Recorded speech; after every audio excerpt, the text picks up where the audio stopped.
नमस्कार प्रिय दर्शकों।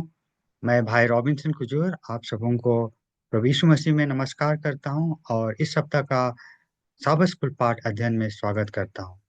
इस सप्ताह हमारा तीसरा पाठ है परमेश्वर को प्रसन्न लगना और हम 2025 का पहला त्रिमास में हैं और यह तीसरा पाठ है। आइए हम परमेश्वर का वचन अध्ययन करने से पहले परमेश्वर पिता से प्रार्थना करें। हे हमारे महान सर्वशक्तिमान दयालु परमेश्वर पिता, हम तेरे पास आते हैं। हमारे मनों को खोल दे और हमें आशीष दे पिता, कि हम तेरे वचनों को समझ सके। हमें तेरा पवित्र आत्मा से अगुवाई कर और हमें तेरे राह में चला। पिता परमेश्वर मेरे संग हो, तेरा पवित्र आत्मा से अगुवाई कर कि मैं तेरे वचनों को तेरे लोगों को अच्छी तरह से समझा सकूं। प्रभु यीशु मसीह के नाम से मांगता हूँ, सुन और ग्रहण कर ले। आमीन। प्यारो, फिर से मैं इस सप्ताह का पाठ में आप सबों को स्वागत करता हूं। इस सप्ताह का पाठ है परमेश्वर को प्रसन्न लगना और इस सप्ताह का याद वचन है, मुख्य वचन है सफन्याह 3:17 में हम पाते हैं। यहाँ लिखा है, तेरा परमेश्वर यहोवा तेरे बीच में है, वह उद्धार करने में पराक्रमी है। वह तेरे कारण आनंद से मगन होगा, वह अपने प्रेम के मारे चुपका रहेगा, फिर ऊंचे स्वर से गाता हुआ तेरे कारण मगन होगा। प्यारो, कितना सुंदर वचन लिखा हुआ है। परमेश्वर हम में आनंदित होगा कहता है और वह तेरे कारण आनंद से मगन मगन होगा, वह अपने प्रेम के मारे चुपका रहेगा। कितना कितना सुंदर वचन है कि परमेश्वर व उसके लोग मन भावने लगे, उन्हें प्रसन्न करे। प्यारो, इस पाठ को हम लोग आगे पढ़ेंगे। एक कहानी दिया गया है शुरू में। एक बेटा 5 वर्ष का अपने पिता के पास कुछ अपने पिता के लिए तोहफा लेके आता है। वह तोहफा को अच्छी तरह से पेपर से मोड़ा हुआ था, कवर किया हुआ था और वह उपहार अपने पिता के पास लाता है। और आप क्या सोचते हैं, पिता उसे कैसा ग्रहण करता है? क्या वह उस उपहार से खुश था?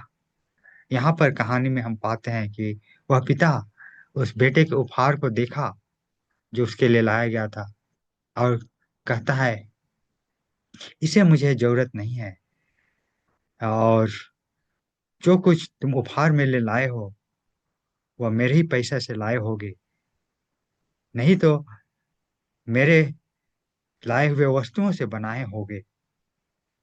मुझे इसकी आवश्यकता नहीं है।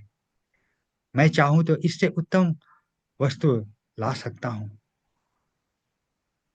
और अम, इस तरह का वह जवाब देता है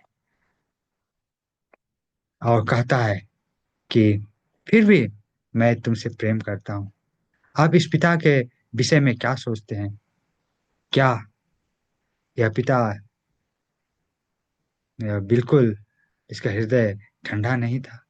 हाँ, निर्दय जैसा लगता है। अपने पिता अपने पुत्र का उपहार को वह स्वीकार नहीं करता है, अम, उसका महत्व नहीं देता है। लेकिन हमारा परमेश्वर पिता इस तरह का नहीं है। हाँ, हमारा परमेश्वर पवित्र परमेश्वर है, महान परमेश्वर है, स्वर्ग के सिंहासन पर बैठता है। लेकिन जब हम उसके पास आते हैं, हम अ, कुछ अच्छी चीज लाते हैं तो परमेश्वर उससे प्रसन्न होता है। हम उसे क्या दे सकते हैं? हमारा प्रेम भरा हृदय। जब हम उसे लेकर के आते हैं, परमेश्वर उससे प्रसन्न होता है। वहां पर वो बेटा भी वह उपहार लाया था, अपना प्रेम से लाया था, लेकिन उसका पिता उसे उस तरह का ग्रहण नहीं किया। हमारा परमेश्वर पिता हमें ग्रहण करता है। और क्या आप जानते हैं वह हमें कैसे ग्रहण करता है? जब हम प्रभु यीशु मसीह में आते हैं, परमेश्वर को हम मन भावने लगते हैं। उसको हम प्रसन्न करते हैं, क्योंकि हम में कुछ गुण नहीं है, हमें कुछ अच्छाई नहीं है, हम पाप में घिरे हुए हैं। लेकिन हम प्रभु यीशु मसीह के अनुग्रह से परमेश्वर के पास आते हैं। परमेश्वर हमें स्वीकार करते हैं, हमें ग्रहण करते हैं, और उसको हम अच्छे लगते हैं। हम पाते हैं बाइबल में कि परमेश्वर को एक एक व्यक्ति बहुत महत्व है। जब एक व्यक्ति पछताव करता है और उसके पास लौट करके आता है, परमेश्वर को बहुत प्रसन्न होती है। इस पाठ में हम आगे पढ़ेंगे। चलिए रविवार का पाठ में देखते हैं। यहाँ हम पाते हैं, शीर्षक है कल्पना करने से परे हमारा महत्व। कल्पना करने से ज्यादा महत्व परमेश्वर हर एक व्यक्ति को महत्व देता है। परमेश्वर हर एक व्यक्ति से प्रेम करता है। हमने पहले के पाठों में भी देखा, चाहे मनुष्य कितना भी पापी हो, परमेश्वर का प्रेम हर एक व्यक्ति के लिए जाता है। कोई भी इतना गिरा नहीं है जिसको वह बचा नहीं सकता है। प्यारो, हम पाते हैं प्रभु यीशु मसीह का कहानी दृष्टांत, जो लूका 19 अध्याय में, सॉरी लूका 15 अध्याय में हम पाते हैं राम पुत्र के विषय में। लूका 15 का 11 से 32 में हम पाते हैं राम पुत्र का कहानी। एक पिता का दो बेटे होते हैं। छोटा बेटा उसके पास आता है एक दिन और कहता है, मुझे अपना हिस्सा दे दीजिए, जो भाग मेरा बनता है उसे दे दीजिए, कि मैं उस रकम को, उस पैसा को लेकर के मैं दूर शहर में जाऊंगा और वहां अपने इच्छा के अनुसार जीवन व्यतीत करूंगा, अपने साथी संगतियों के संग अपना जीवन व्यतीत करूंगा। उसका पिता यह देख करके उसे अफसोस लगता है। थोड़ी देर के लिए वह सोचता होगा कि क्या, क्यों यह पुत्र उसका प्रेम को, जो उसको घर में मिल रहा था, वह नहीं समझा। फिर भी पिता उसको उसका हिस्सा दे देता है, और थोड़े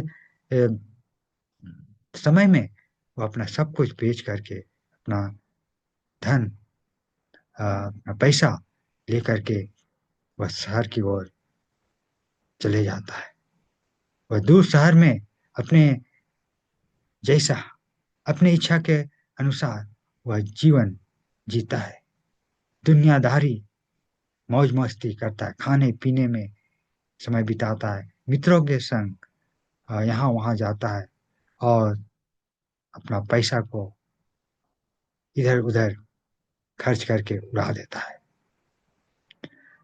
समय आता है जब उसका पैसा खत्म हो जाता है और वह पैसा के लिए, खाने के लिए तड़प रहा था। इस देश में अकाल आती है और वह काम खोजता है, क्योंकि उसके पास कुछ पैसा नहीं था, और उसको आखिर में एक काम मिलता है, वह सुअरों का देखभाल करना, और उसे उस सुअरों का खाना में से अपने आप को तृप्त करना था। जब अपना स्थिति वहां पर देखता है, कुछ समय बाद वह महसूस करता है कि उसका वहां कैसा स्थिति चल रहा है। याद करता है अपने पिता के घर में कितने नौकर हैं, जिसको खाने के लिए काफी है और बचाने के लिए भी है। और याद करके और अपने स्थिति को महसूस करके वह मन फिराता है और कहता है, मैं अपने घर को लौटूंगा, अपने पिता के पास जाऊंगा और कहूंगा, मैं आपसे और परमेश्वर के विरुद्ध पाप किया है, मुझे एक नौकर के समान ग्रहण करिए। और वह वापस लौटता है, फटे चिथड़े कपड़ों पर वह वापस लौटता है फटे कपड़े पहनकर वापस रास्ता जा रहा है। आप क्या सोचते हैं उसका पिता उधर से क्या करता है? क्या वह उसका इंतजार कर रहा था? हाँ प्यारो, हम पाते हैं कि उसका पिता हर एक दिन उसका इंतजार कर रहा था।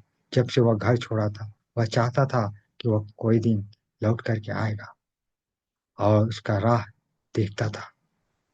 उस दिन जब वह लौट करके आ रहा था, उसका पिता उसे दूर से ही देखा और उसे पहचान लिया।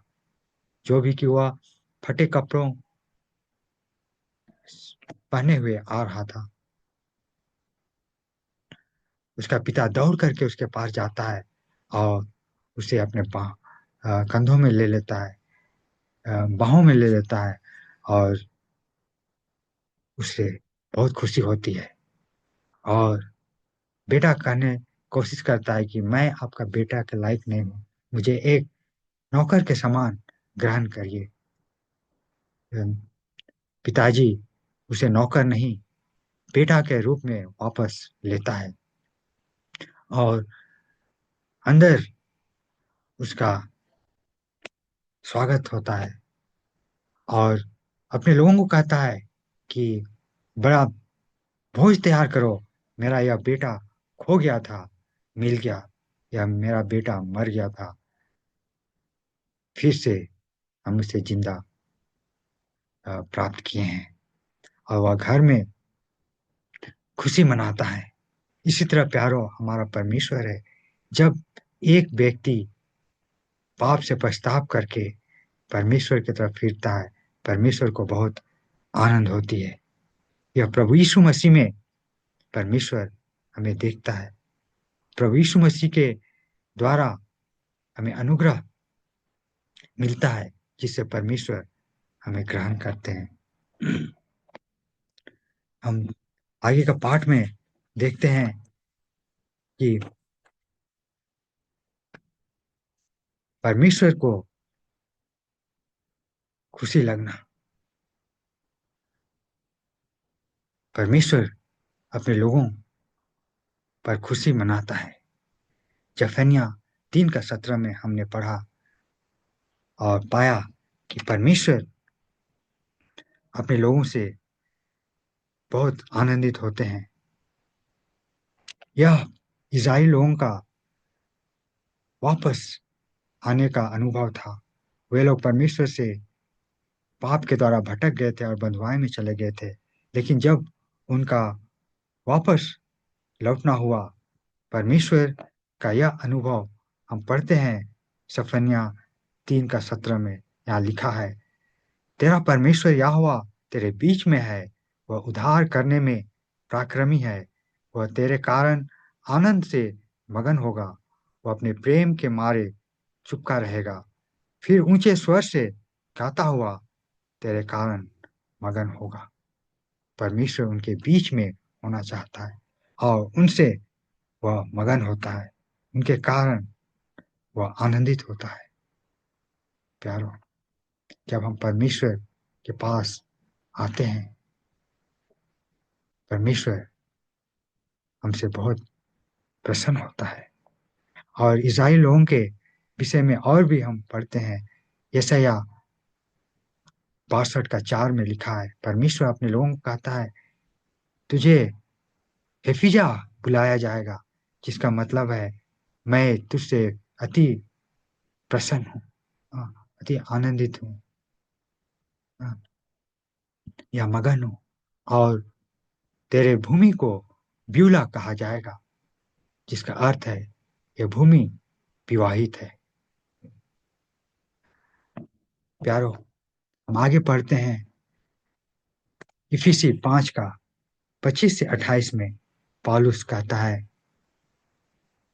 इफिसी की कलीसिया को यह पत्र लिखता है और सलाह देता है कि मसीही अम, या पति अपने पत्नियों से जैसा यीशु मसीह प्रेम किया है, वैसा वे प्रेम करें, क्योंकि यीशु मसीह कलीसिया को प्रेम किया और अपने आप को उसके लिए दे दिया। उसी तरह यीशु मसीह भी चाहता है कि पति अपने पत्नियों से प्रेम करे और अपनी पत्नियों वो अपने शरीर समान प्रेम करे। यह प्रभु यीशु मसीह का उदाहरण है। परमेश्वर अपने लोगों से आनंदित होता है।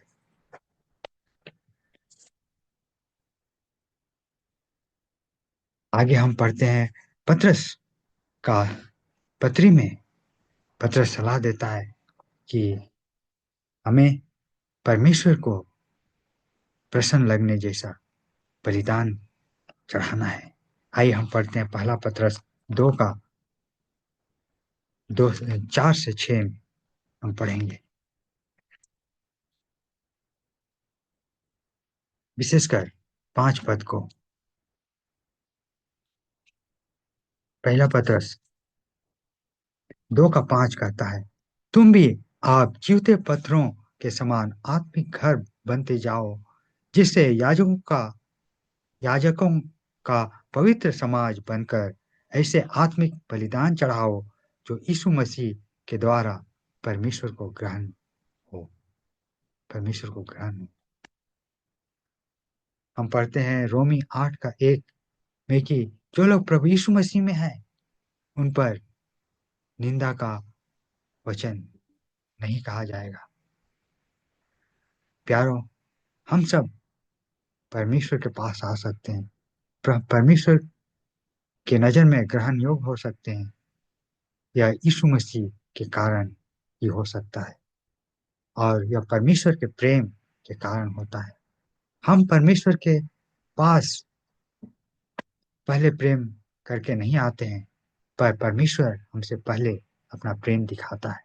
हम पढ़ते हैं रोमियो 5 का 8 में कि यह परमेश्वर का प्रेम है कि जब हम पापी ही थे, उसने हमसे अपना प्रेम दिखाया और अपना पुत्र को दे दिया हमारे लिए, कि हमें वह बचाए, हमें उद्धार करे। परमेश्वर ने हमें पहले प्रेम किया है, और उसके प्रेम के कारण ही हम उसे प्रेम कर सकते हैं। पहले परमेश्वर ने हमें प्रेम किया है। आइए हम इब्री 13 का 21 पढ़े।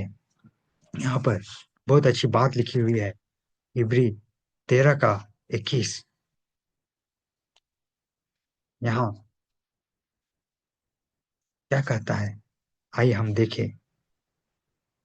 इब्री 13 का 21 में लिखा है, तुम्हें हर एक भली बात में सिद्ध करे, जिससे तुम उसकी इच्छा पूरी करो, और जो कुछ उसको भाता है उसे यीशु मसीह के द्वारा हमें उत्पन्न करे। उसी की महिमा युगानुयुग होती रहे। आमीन। हमें उसकी इच्छा को पूरा करना है, और जो कुछ उसको भाता है उसे यीशु मसीह के द्वारा हमें उत्पन्न करे। परमेश्वर को जो भाता है यीशु मसीह के द्वारा हम उत्पन्न करें, और हमें भली बातों में सिद्ध होना है।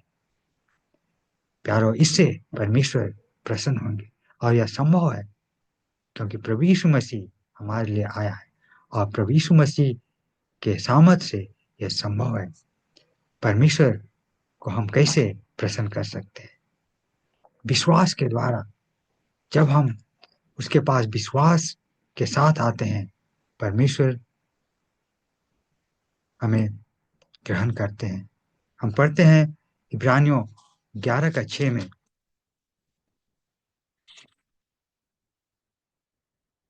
और विश्वास बिना उसे प्रसन्न करना अनहोना है, क्योंकि परमेश्वर के पास आने वाले को विश्वास करना चाहिए कि वह है, और अपने खोजने वालों को प्रतिफल देता है। प्यारो, हम इब्रानियों के 11 अध्याय में पढ़ते हैं, बहुत से परमेश्वर के लोग हुए जो परमेश्वर को प्रसन्न किए। वो अपने विश्वास के द्वारा परमेश्वर को प्रसन्न किए।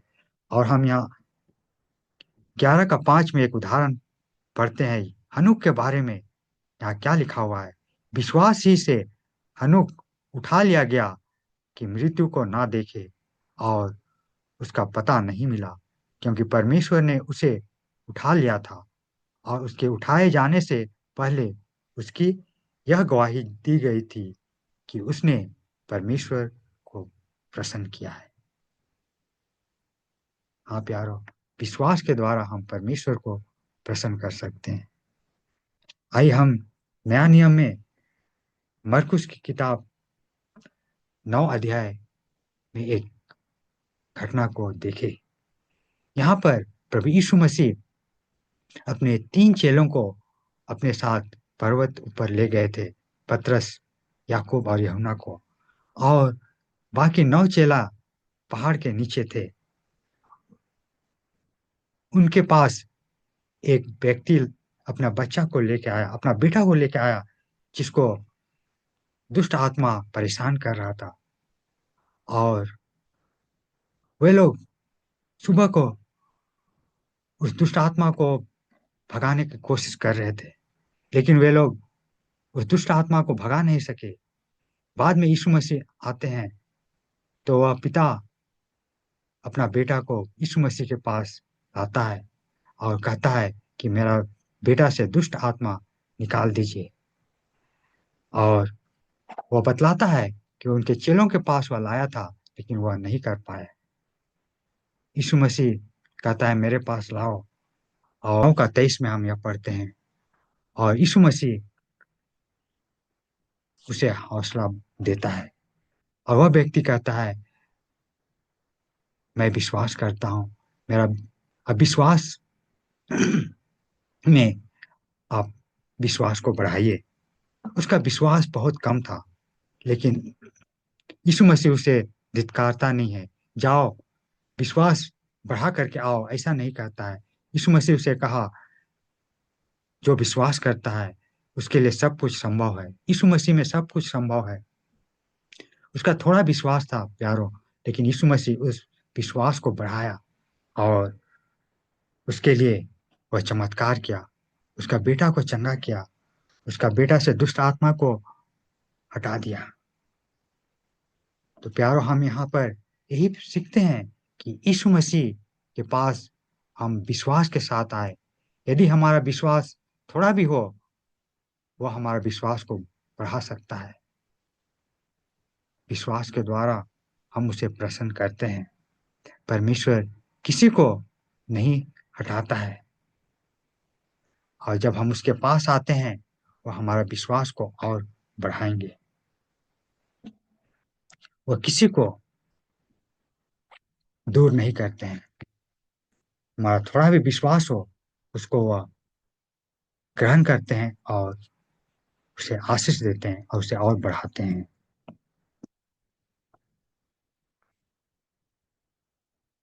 परमेश्वर चाहता है कि हम उसके पास आएं, यीशु मसीह में आएं। हम अपने आप को कम ना सोचें। परमेश्वर को हम नाराज करते हैं जब हम अपने आप को बहुत कम आंकते हैं। प्रभु यीशु मसीह में परमेश्वर हमारा बहुत मूल्य रखा है, और प्रभु यीशु मसीह के नाम से हमें प्रार्थना करने कहता है। लेकिन प्रभु यीशु मसीह के नाम में प्रार्थना करना मतलब उसका आत्मा में हमें प्रार्थना करना है, और हमारा चरित्र उसके चरित्र के समान होना चाहिए। और जब हम ऐसा करते हैं, हम परमेश्वर के आज्ञा पालन करने में हम आनंदित होंगे।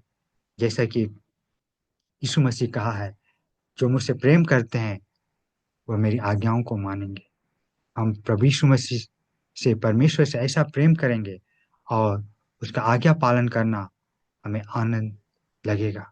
हमें कोई मुश्किल नहीं लगेगा, क्योंकि परमेश्वर हमें मदद करता है, उसका आत्मा हम में है। तो प्यारो, आज आइए विश्वास के साथ परमेश्वर के पास आए। उससे परमेश्वर को प्रसन्न लगता है, और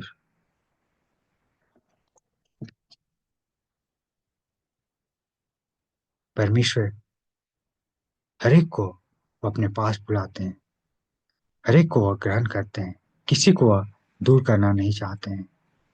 थोड़ा विश्वास भी हो, परमेश्वर उसे और बढ़ाएंगे। हम परमेश्वर के पास आए, वो हमें ग्रहण करते हैं, परमेश्वर हमें आनंदित होंगे। और इस विश्वास को हम बांटे। हम इब्रानियों 11 अध्याय पढ़ सकते हैं और बहुत से लोगों के बारे में दिया हो गया है जो परमेश्वर के पास आए, उसमें विश्वास किए और परमेश्वर उनको बहुत आशीष दिए। परमेश्वर हमें भी यह अनुभव दे कि जब हम मन फिरा करके उसके पास आते हैं, विश्वास करके उसके पास आते हैं, परमेश्वर हमें बहुत आशीष दे और इस आशीष को हम दूसरों को भी बांट सके, दूसरों को भी हम दे सके। परमेश्वर आपके साथ रहे और परमेश्वर हम सबों को बहुतायत से आशीष दे। आइए हम प्रार्थना करें। हे हमारे महान दयालु परमेश्वर पिता, हम तेरे चरणों के पास आते हैं। हम तुझे फिर से धन्यवाद देते हैं इस वचन के लिए पिता। तू अपने लोगों से प्रसन्न होता है, तू अपने लोगों को अपने पास बुलाता है, तू किसी को दूर नहीं करता है। जो भी कि उनके पास थोड़ा विश्वास हो, तू उन्हें ग्रहण करता है और उन्हें आशीष देता है और उनका विश्वास को और बढ़ाता है। पिता परमेश्वर, हम अपने में कुछ नहीं है, हम पापी हैं, लेकिन तेरा अनुग्रह हमें प्रभु यीशु मसीह में मिलती है।